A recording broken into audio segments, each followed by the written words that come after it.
Welcome to the First Right Podcast, a weekly conservative news show brought to you by Restoration PAC. I'm Doug Truax, founder and president of Restoration PAC.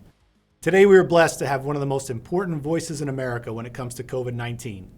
He is Dr. Peter McCullough, a deeply credentialed doctor who is telling Americans the most of what they are hearing in the mainstream media about COVID is wrong.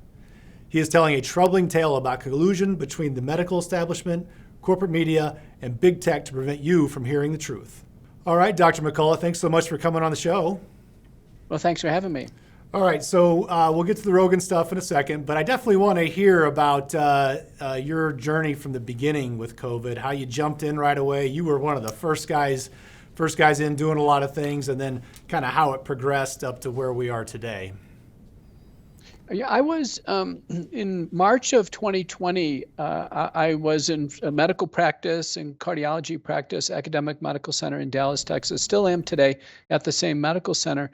I had previously focused on heart and kidney disease as my major research focus. And when this hit, myself and my division chief, we felt strongly motivated that we should do something to help out from our part. We weren't infectious disease experts, but we were good medical doctors and we could apply our scholarship. And so I applied for and won one of the first FDA new drug applications to use hydroxychloroquine in large scale in healthcare workers. And we demonstrated that was beneficial. And then I moved on to work with the Italians to devise treatment protocols to treat patients in order to avoid hospitalization and death, and had the two seminal publications in 2020 demonstrating what the approach would be with using combined drugs to reduce viral replication, treat inflammation, and then treat blood clotting. And those papers became the most downloaded and cited papers for all of COVID-19 as an outpatient. There's now a protocol that's copyrighted called the McCullough protocol. It was copyrighted by Ben Marble on my behalf for myfreedoctor.com, which used it. Ben just testified in the U.S. Senate, as I did, on January 24th.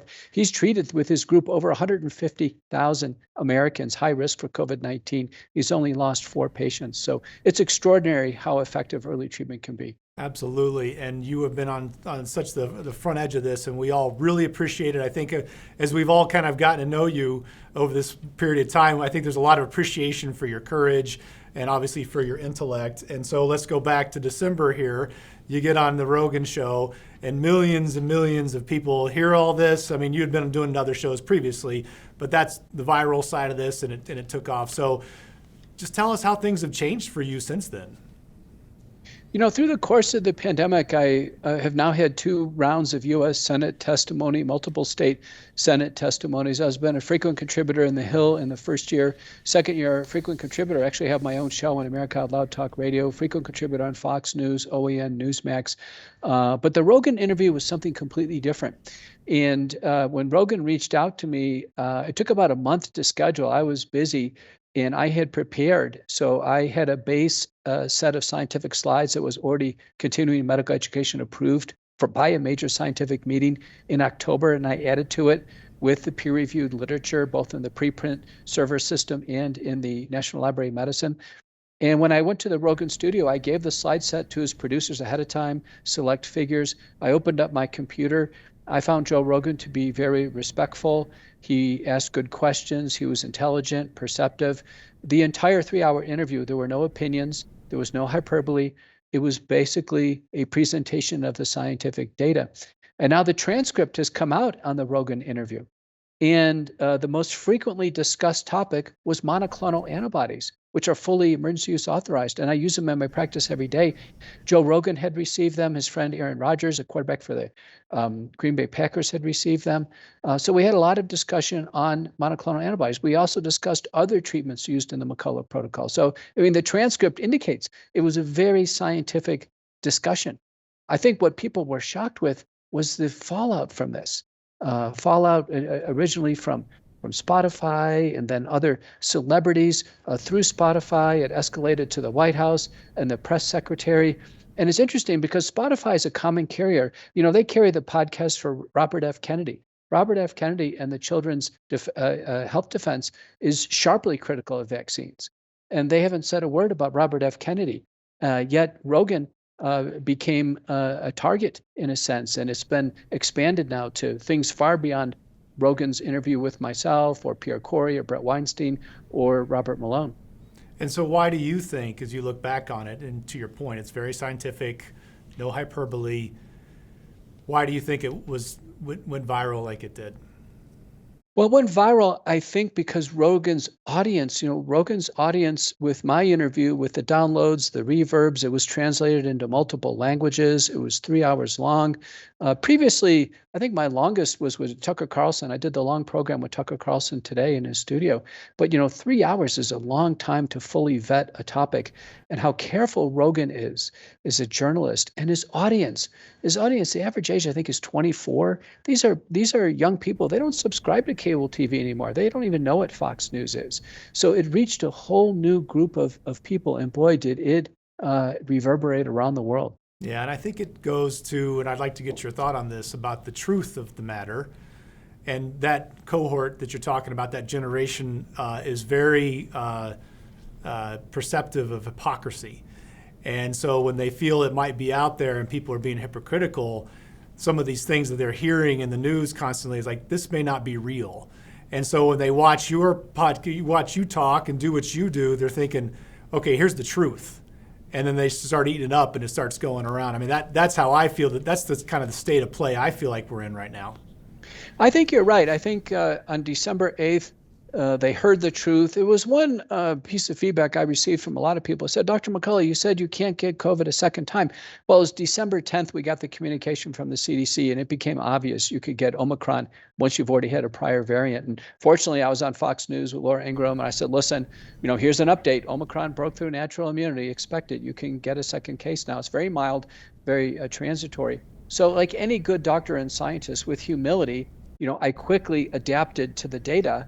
I haven't stuck with a single quote narrative that's been pointed out to be wrong because I've been careful to cite the science, and other people in my circles have as well. What Americans are now starting to understand is our public health officials, as well as many media doctors, have not. And they realize that the truth is starting to come through. Rogan was the big breakthrough. And my Lord, the January 24th U.S. Senate testimony, that was 5 hours, chaired by Senator Ron Johnson. I co-moderated the committee. It was called COVID-19, a Second Opinion. We had dozens of practicing expert doctors who know how to treat COVID-19, inpatient, outpatient. We had PhD scientists, nurses, patients, attorneys. It was 5 hours of truth bombs. And I can tell you that was live streamed. That 5 hours has been condensed to a 38-minute highlight reel that's up on YouTube. And that is basically now, combined with the Joe Rogan sets of interviews, I think really starting to break through to Americans, getting now a much more clear understanding of the truth regarding COVID-19. Right, and I think you touched on it a second ago too, with the lack of humility. And I think most Americans will look at you and the people that you associate with and say, very smart, very courageous, but humble, willing to say, oh, man, things have changed. I didn't realize that. And I think my opinion on this is, coming into a pandemic, I've always felt like, well, we're the United States of America. We have this cool thing called the Center for Disease Control, and there's a lot of really smart people in there, and they're going to figure it out if the pandemic hits us, and they're going to work with everybody and doctors. And that's all just completely blown up now because there's this lack of humility. There's a lack of, hey, we had that wrong. We got to adjust. We now hydroxychloroquine. Okay, we're going to revisit that. I mean, there was just a lack of humility coming through this, and I think a lot of time it got politicized, obviously, but speak to that side of it a little bit, if you would, in terms of the people's kind of trusting in the health establishment, even meaning the federal government has this hierarchy, obviously, that is here to protect the people, and it just has been falling apart for years now. It's true. It got so bad that we actually heard from our National Allergy Immunology Branch director, a division head at the NIH. It's not a terribly high position. That person claimed to represent science, the entire field of science. And, all of us use the scientific method. We're humble in our presentation. We work in groups. What Americans saw was basically, I think, hubris and demagoguery.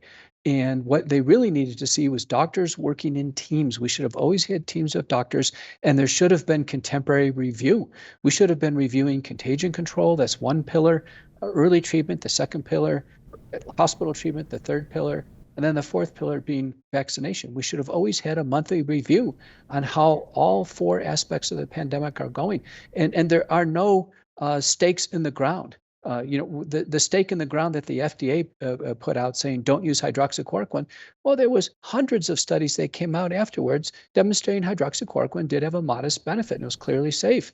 The stake in the ground that the NIH had, where the NIH said ivermectin is only a horse dewormer, and there is no scientific evidence. Well, there's now 70 supportive studies for ivermectin, inpatient, outpatient. It has a bigger favorable impact than hydroxychloroquine. So all these stakes in the ground, as if the conclusion is known and there's no further discussion. Every single time these have been a mistake. Another one has been masking. Initially the idea of, masks are going to stop the transmission. Well, when we realized, and the studies suggest that masks were ineffective, there never was a second review where we said, you know what, we tried it, it didn't work. Let's, for general public masking, let's go ahead and drop that idea. There never was any humility to understand when something worked or didn't work and then actually change course. Yeah, and big government came in. I feel like, I'm a conservative, and we talk this way around here in terms of the government coming in saying, be obedient, put the mask on, and when the question is, well, it doesn't seem to work. Why are we still doing it? It's like, well, because we told you to, and this masking idea and this whole not changing course, especially with the kids. This is the ongoing place where we all are. So we have all these states now that finally. I'm in Illinois, and they lighten the load on the masks, but not in schools and all this stuff. And so talk to a little bit in terms of how early on did you see that, okay, you saw what happened in Italy, you knew who was going to be most susceptible to this. And then as a society almost, we kind of said, you know what, we're just going to apply the same standard to everybody, no matter your age, no matter your situation. And, at what point, I kind of remember when this was dawning on me, like in the, late spring of 2020, I'm like, why are we applying this to everybody when we need to really narrow it down? What was your take on that? And how do you feel about where we are with the kids and the masking and all that craziness?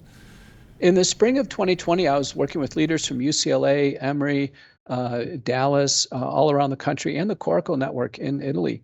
And by June, when we submitted our paper, we already had risk stratification as part of the program for COVID-19. Not everybody needed treatment, that it looked like it was going to be the high-risk seniors, those with multiple medical problems. Young people had essentially a negligible risk.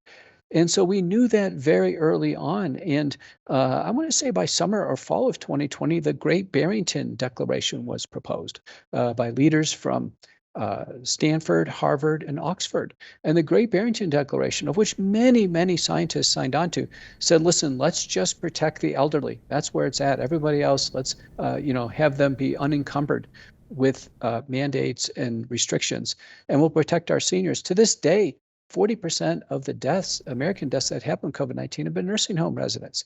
The average age is 83. The hyper focus on children is way off base. Yeah. COVID-19, if it still has any risk to us in this society, it's our seniors, not our children. Right, absolutely. So the question I have for you then, so if tomorrow I get a positive COVID-19 test, what are you telling me to take, and where do I get the medications that you say to take? Right. Well, you can go to the Truth for Health Foundation, truthforhealth.org, download the home treatment protocol, the McCullough protocol, and you can start to follow the steps. I encourage you to do it sooner than later. One of the first steps is to start nasal washes. And we use dilute povidone iodine or dilute hydrogen peroxide over the sink, squirt it up the nose, sniff it back, and then spit it out. Do that twice on each side and gargle. You do that up to every 4 hours at home. Because we know with the Omicron virus, it largely stays in the nasal cavity. So it's very amenable because of its high replication rates to actually just killing the virus in the nasal cavity. It's remarkably effective. Everybody should have either povidone iodine, which is called betadine, about a $5 item online, or hydrogen peroxide, about a $5 item as well, in the house and be ready to go with the oral nasal washes. Beyond that, we have monoclonal antibodies for high-risk patients. You don't look like you're going to be one of them, but we use sotrivimab, the GlaxoSmithKline product. I just got called by a mother of a young woman who has systemic lupus, and she's on a lot of medicines. I think she should get one of these antibodies. The mother's scrambling right now, but everybody should be calling around, finding out who's got them. You should push your representatives to make sure they're transparent on the supply chain. for monoclonal antibodies. Then beyond that, we have oral antivirals, hydroxychloroquine, ivermectin. Now we have Paxlovid by Pfizer, molnupiravir by Merck. We use doxycycline, azithromycin. In addition, we use inhaled budesonide throughout, oral colchicine throughout, oral aspirin, and then anticoagulants. Higher risk patients, we go ahead and put them on prednisone as well. So all these drugs are freely available, should be prescribed by your primary care doctor. I think every patient ought to call their primary care doctor and say, listen, are you ready to prescribe the drugs for me? Are you ready to go on this? If you're not, who can you refer me to? Too many patients have scrambled because the primary care doctors have just really been flat-footed on responding to COVID. Yeah, that's great advice. So get prepared ahead of time because you never know where your doctor's going to land now. It's a really strange time. And most people haven't been used to that their entire lives. They just assume that the best thing's going to be done. And we're living in an age where it's not. And so last question for you then. So we'll see what happens. More and more is coming out. It just feels like a lot of bad decisions were made. It's hard to say how many people died that didn't need to die. Do you feel like at some point there's going to be accountability built into this for the people that have just basically, shown the hubris and just weren't looking out for people like they were supposed to? Are they going to be held accountable one day? They will, and I think justice will be served. The record now is so incredibly clear. Senator Ron Johnson's done a wonderful job in memorializing testimony into the Senate record. My current estimates are 95% of all the deaths could have been avoided with early, appropriate treatment. And we could have avoided tens of millions of hospitalizations. And I think there will be justice and people will be held accountable for that unnecessary loss of life and the inconvenience and the misery and really the anxiety of being hospitalized unnecessarily. Wow. That's I thought you were going to say something like that, but it's heartbreaking to think about it. And I am so thankful that it's been read to the record. And I, like a lot of Americans, are very thankful for you, for your courage, for your intellect, and how you've been sharing all this and even what you shared today. And really appreciate everything you've done and really thank you for coming on today. Okay, thanks for having me. All right, that's our show for today. Thank you so much for tuning in and for supporting conservative media. Don't ever forget that by working together and staying diligent, we conservatives can bring our country back to true greatness. Until next week, let's all keep praying that God will continue to bless America. First Right, a new kind of news summary without the liberal slant. Every morning, in your inbox, always free. Subscribe by texting First Right to 30161. That's First Right, all caps, one word, to 30161.